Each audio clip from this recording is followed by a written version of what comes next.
Pop culture refers to its name because of the different manifestations of cultural character, like art and literature, relate to the popular social classes.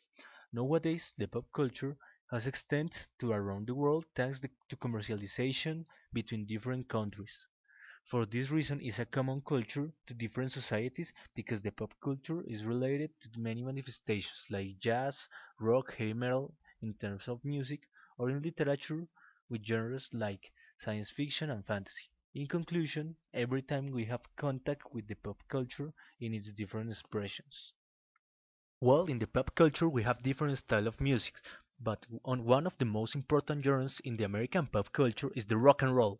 Since appearing the rock and roll in the United States in the middle of the 20th century, this music genre has become very popular around the world, causing a big influence in different generations of young people because it was a unique sound representing youth rebelliousness. Nowadays we have different style of music born of rock and roll like heavy metal, punk, hard rock, indie, etc. Becoming the rock music in a commercial and cultural phenomena because this music is represented in different forms like artistic manifestations, fashions, and behaviors. So the rock and roll represents, in some terms, any kind of excess. For this reason, the slogan of American rock stars is sex, drug, and rock and roll. And in one of the most important American rock bands that represent not only the spirit of rock and roll, but also different American values of along this musical career is Aerosmith, a band with a long musical history that includes values like initiative, future orientation, change is positive, and in some terms, the independence. So be will to review their career. In 1971 was formed Aerosmith with Steven Tyler, Joe Perry, Tom Hamilton, Brad Whitford, and Joey Kramer. Together, they settled in a house just outside of Boston in the Commonwealth Avenue. They were idealists young and for first time in their lives alone, far away from home. This is an initiative of five guys that want to be a rock stars. They write their songs and search in every place, like bars, and they grew up as a band very quickly. So in 1975, Aerosmith released their third album called Toys in the Attic, with 6 million albums, their first big step to be famous in the United States. When Relays Rocks, their fourth album, Aerosmith had become the main band of rock and roll in the United States. But in the next years, the band began to decay, because the formers loved more drugs and sex than make rock music.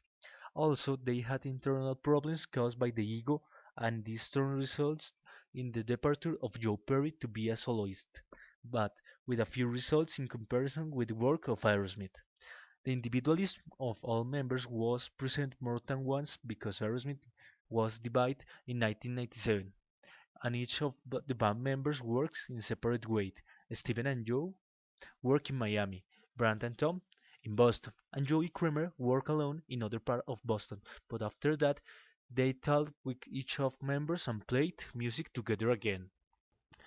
Aerosmith was losing the popularity that they had gained in the last years. But after the reconciliation of Steven Tyler and Joe Perry, the band had second chance to shine again as a rockstars and be part of the story of American music. In 1986, the rappers Run DMC decided to make a new version of Walk This Way of Aerosmith. So Steven Tyler and Joe Perry traveled to New York and created some unique and different and create a new version of one of their greatest songs, Walk This Way with Run DMC. This cover was a touchstone for the new musical subgenre of rap rock, or the melting of rock and hip hop.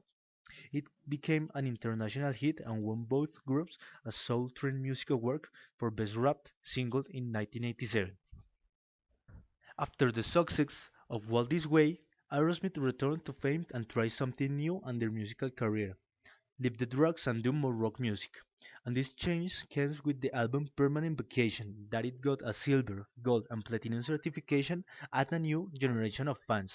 This change put to Aerosmith in the top of American rock music in the last years of 80s and beginning of the 90s. They fly higher than ever.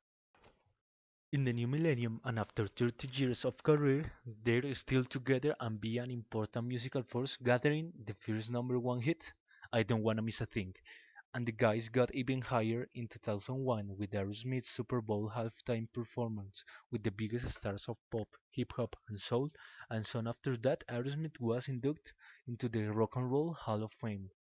With all their glories and through their problems, Aerosmith has managed to do what no rock group could. They survived for more of 4 decades.